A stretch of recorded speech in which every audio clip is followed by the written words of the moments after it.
Amigos, muy buenos días. Como todos los sábados, siempre a este mismo horario, esto es Pico a Pico, llevándoles a todos ustedes la mejor información y, por supuesto, el mejor análisis político del fin de semana. Mi nombre, Alberto Bayac, y conjuntamente con la doctora Mónica Yaya, en este caso, vamos a comentar el mejor análisis del fin de semana para ustedes. Mónica, muy buenos días, ¿cómo estás?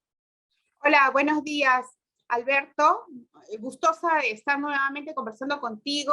Claro. Y con todos nuestros seguidores. Hoy día vamos a hablar de varios temas, entre ellos esta afrenta a la democracia y a la meritocracia que ha hecho el presidente Pedro Castillo al enviar al retiro a 2 generales por no haber cumplido su capricho de ascender a hijos de amigos del señor Pedro Castillo, evitando la aplicación de la meritocracia en los ascensos militares. Este aspecto que parece una tontería, en realidad es algo muy delicado, porque afecta la soberanía de nuestro país. Tengamos en cuenta que las Fuerzas Armadas, según nuestra Constitución, garantizan nuestra soberanía ante cualquier tipo de ataque antipatriota.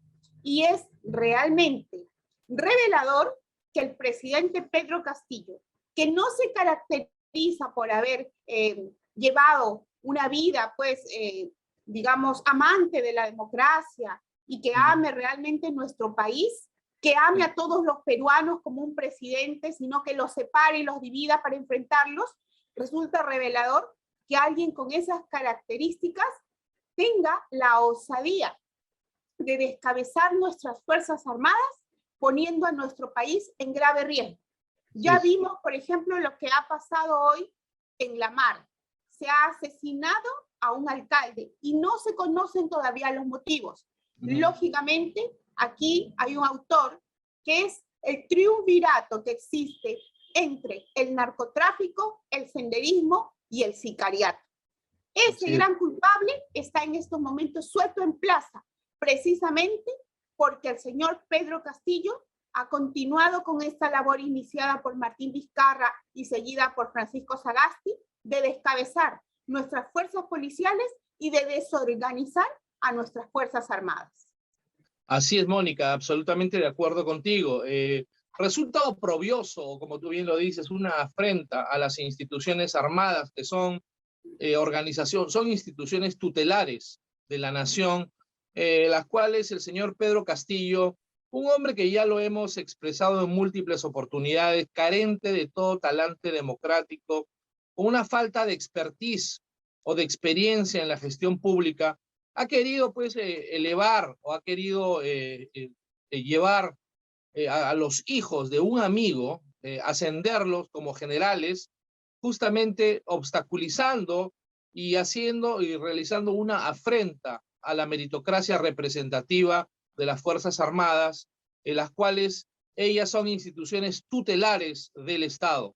Esto no se puede permitir y creemos que las intervenciones políticas en estas instituciones no son de ahora. Creo que Ollanta Humala también intentó hacer algo similar, poner a sus amigos, a los amigos de su promoción como cabezas de las Fuerzas Armadas, y esto pues realmente va en detrimento de la democracia y es un tema, por supuesto, para analizar, ¿no? Comentando la noticia, una de las noticias del fin de semana, Mónica, hemos podido apreciar que la congresista caviar comunistoide Susel Paredes ha presentado, y esto lo vamos a comentar contigo, una denuncia constitucional contra el expresidente Manuel Merino por una presunta infracción constitucional de lo que ella llama asumir el poder de una manera ilegal.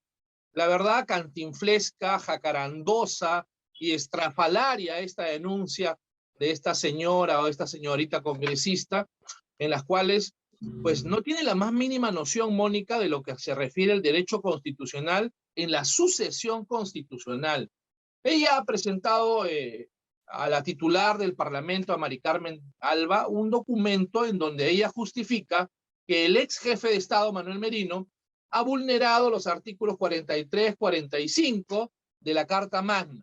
Entonces, ¿en qué queda? Pues, y eso lo comento contigo, la incapacidad moral del lagarto Martín Vizcarra con todos los actos oprobiosos que él realizó como presidente de la República, convirtiéndose prácticamente en un genocida con más de 200.000 muertos en el tema de la pandemia, el derroche, el gran dispendio que él utilizó en el tiempo de la emergencia, gastando dinero a diestra y siniestra, y con todos los actos delictuosos que él realizó como presidente de la República en ejercicio y también como presidente del gobierno regional de Moquegua. Bueno, la señora Susel Paredes tiene en realidad muy poca vergüenza, y la demostración del nivel ético con el que maneja su vida política nos hace ver que es una digna socia como parte del Partido Morado del señor Martín Vizcarra. El señor Martín Vizcarra fue correctamente vacado. Cuando él fue vacado ya se conocía que había tratado de cambiar las versiones de su secretaria Karen Roca cuando fue llamada por la Comisión de Fiscalización del Congreso de la República para que declare los hechos producidos en torno al contrato del señor Richard Cisneros o Richard Swing. Sí. Y antes de ser vacado también se llegó a conocer que el mismo señor Martín Vizcarra había visitado y había pedido al postor Obrainsa el regalo de un vuelo, de un paseo en avión para él y sus amigos cuando él era presidente del gobierno regional de Moquegua y todavía no se había firmado ni siquiera ratificado la buena pro otorgada al postor Obrainsa para las obras de Lomas de Hilo. En consecuencia, ya se sabía el alto nivel de criminalidad del señor Martín Vizcarra, y sin embargo, el Partido Morado salió a las calles, empujó a 2 jóvenes a la muerte, porque eso es lo que querían, ¿no? Sí.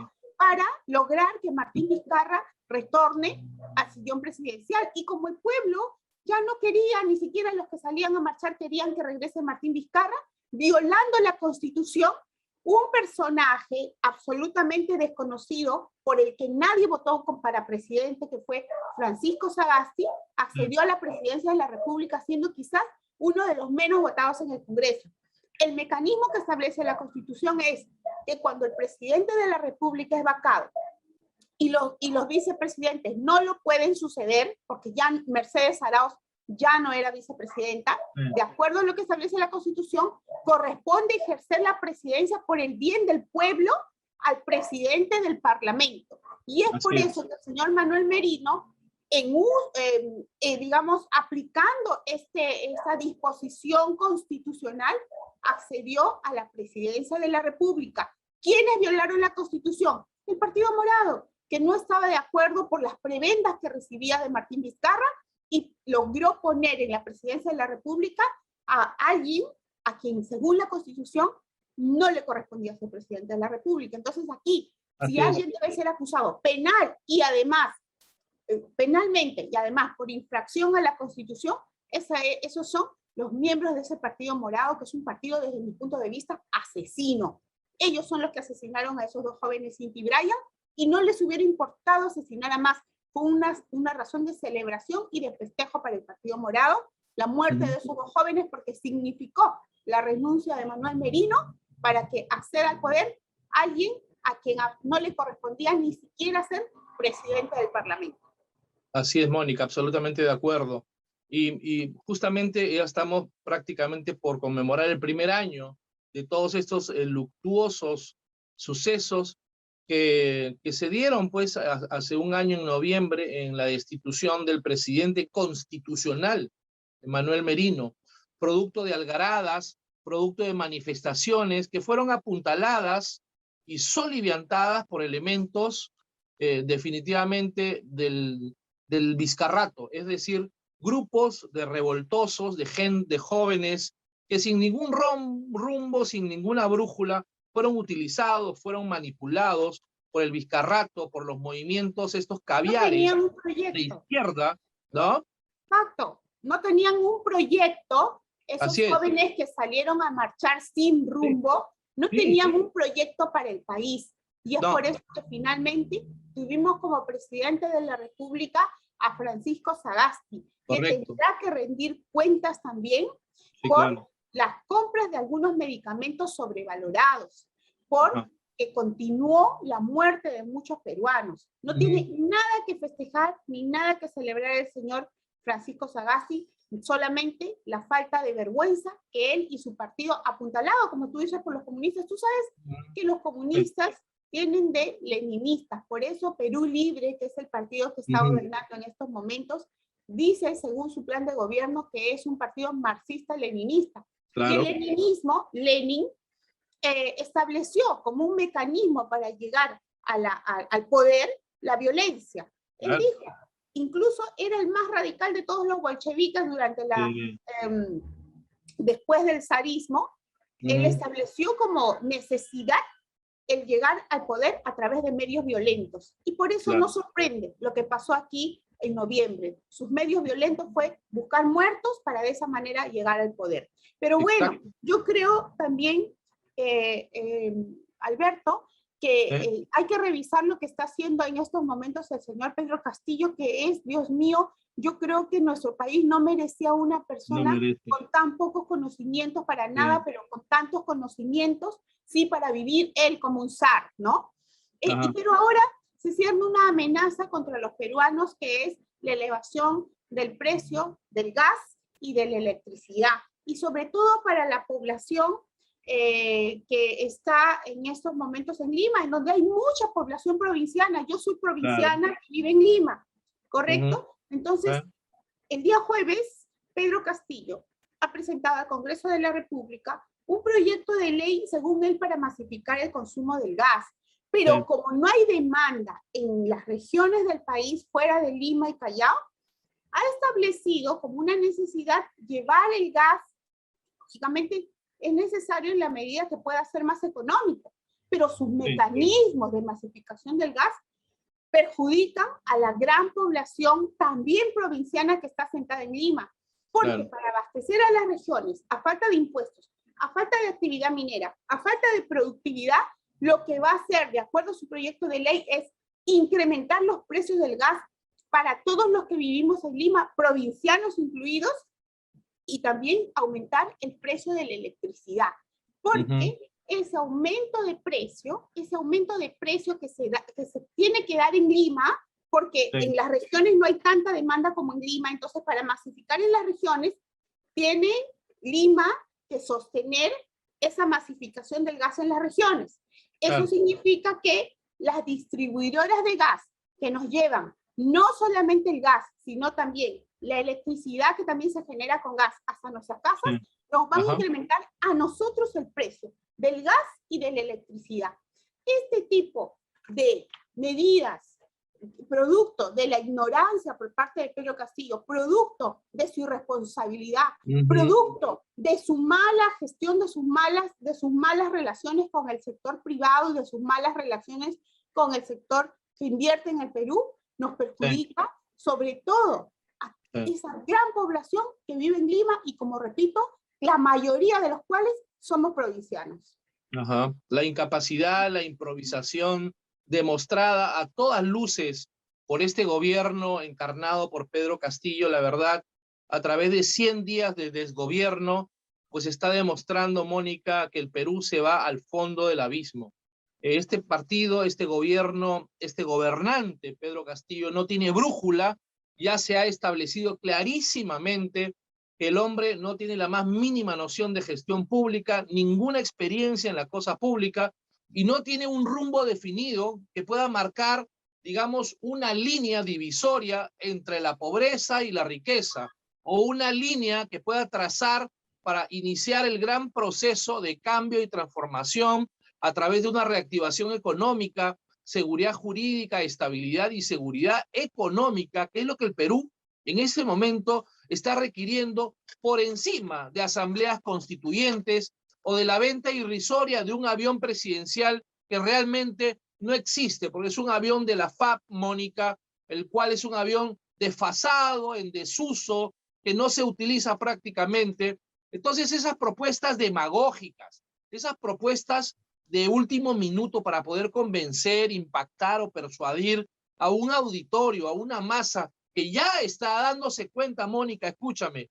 ya está dándose cuenta de que no sabe gobernar, porque incluso en el sur, donde se concentran sus mayores bastiones electorales, al parecer esa gente ya se está dando cuenta, está percatándose de que han votado por un candidato que realmente no solamente no da la talla, sino muy por el contrario, que está llevando al Perú por un verdadero despelladero.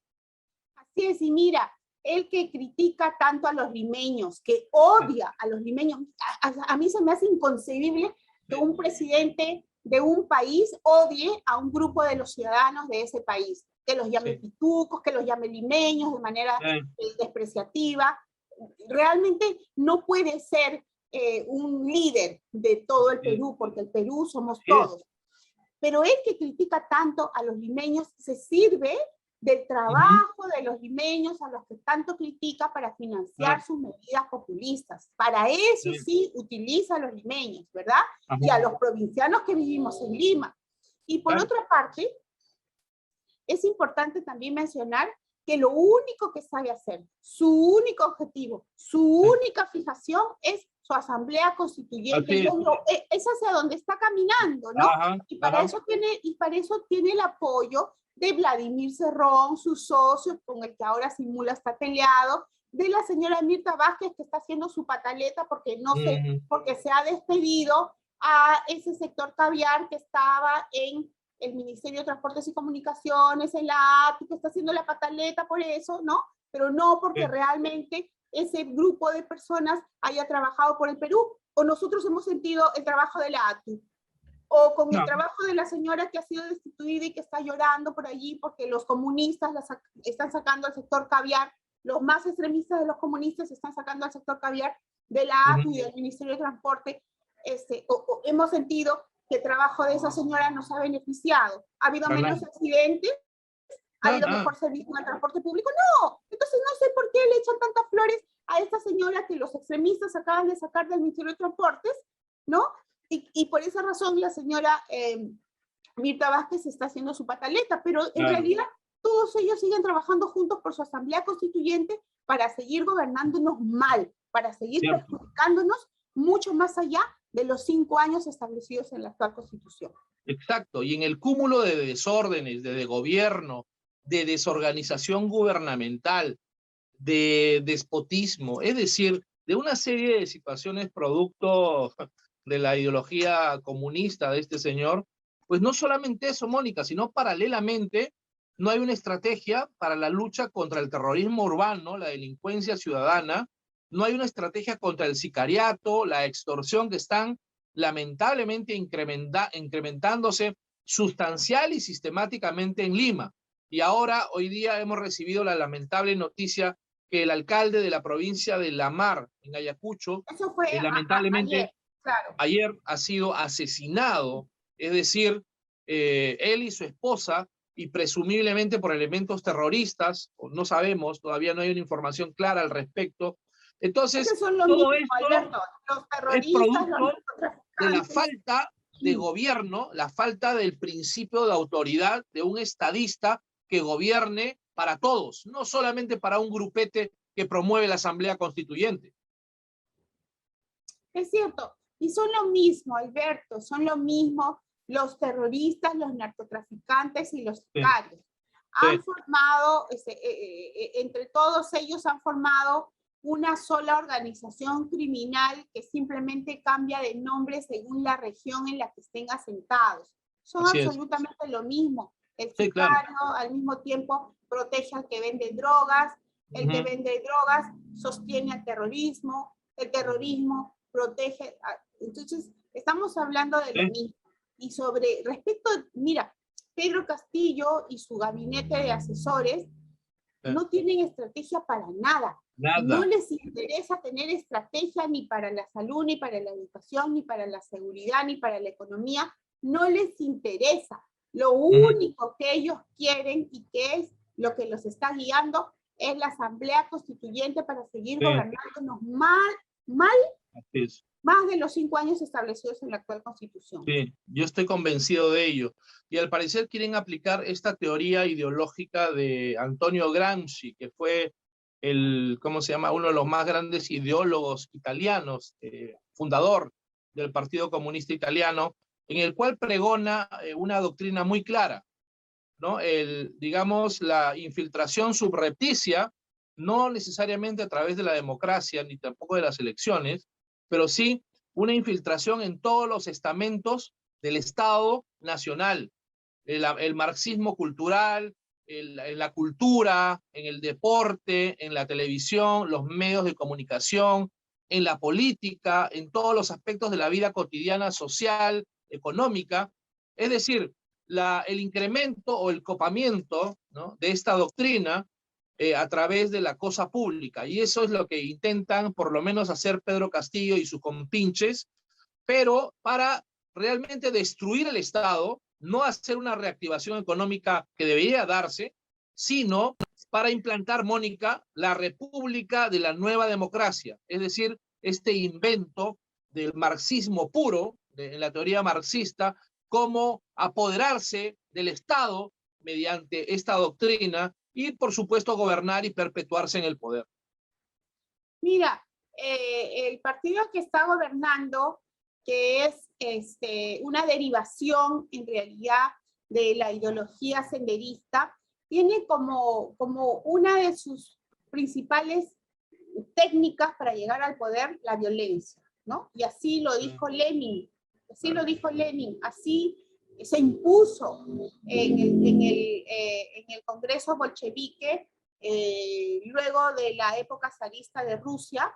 Es de la esencia del comunismo. Entonces ellos no pueden decir de ninguna manera que son leninistas y al mismo tiempo son pacíficos, porque en la teoría de Lenin la violencia es el medio para llegar al poder, pero hay otro principio de la ideología leninista de la que tampoco puede escapar el Partido Comunista, y es el de la llamada dictadura del proletariado, en el que se establece como base el enfrentamiento entre miembros de una misma nación, entre ciudadanos de un mismo país, entre hermanos, ¿no?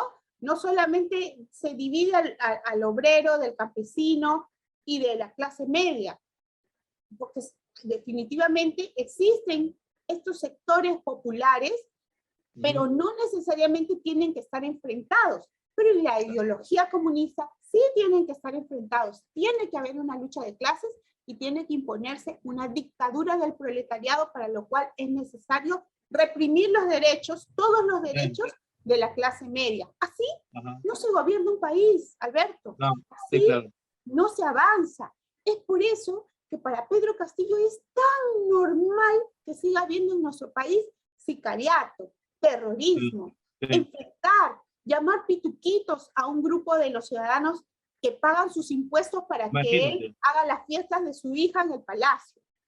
Cierto. Entonces, no me sorprende nada de lo que está haciendo y no haciendo Pedro Castillo. Lo que a mí me sigue sorprendiendo es que todavía haya muchos ciudadanos, quizás en estos momentos, escuchándonos tranquilamente, sin reaccionar ante el peligro que significa este derrotero violento al que está avanzando día a día, y seguramente, o sea, es perceptible. Cada día nuestro país está mucho más violento.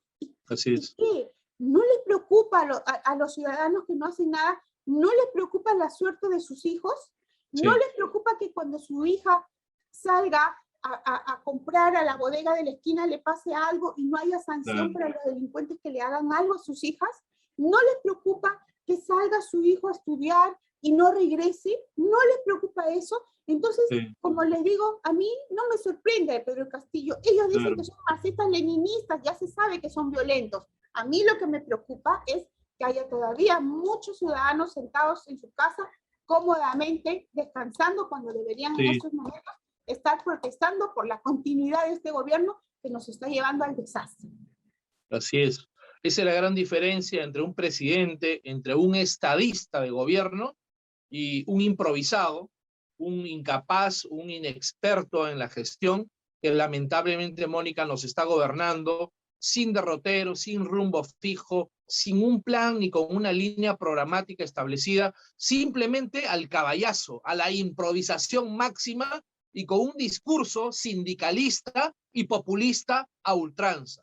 Vender el avión presidencial. Es que yo también soy sindicalista, Alberto, porque Sí. los sindicatos han sido creados para defender los derechos laborales de manera colectiva. Correcto. Pero lo que no somos, pero no de esta manera, es violentistas, claro. Enfrentarnos. ¿Cómo vamos a ir los trabajadores a quemar el patrimonio de la empresa que nos da trabajo? Exactamente. En donde nosotros trabajamos. Claro, entonces, ahí empieza la lucha de clases, la teoría de clases. Sí, eso es. Por eso necesitamos, vuelvo a reiterarte, un estadista, no un improvisado, no un incapaz que lamentablemente está llevando al Perú al despeñadero. Esto lo estamos, Mónica, contigo, con Rosa Bartra, con la coordinadora republicana, lo estamos denunciando hace semanas, hace meses. El Perú está yendo por un pésimo camino. Han huido capitales nacionales y extranjeros, están yéndose todos los días capitales y empresas públicas, empresas privadas están huyendo. Entonces, esto va de mal en peor y nadie hace nada. Creo que nosotros unidos, como un solo puño, con una raigambre verdaderamente democrática, tenemos que trabajar y tenemos que seguir luchando por la vacancia de este individuo que lamentablemente está usurpando el poder.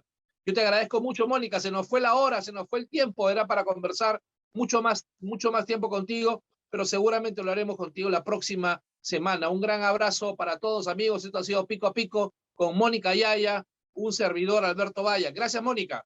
Adiós, nos vemos. Gracias a todos. Un abrazo para todos. Chao.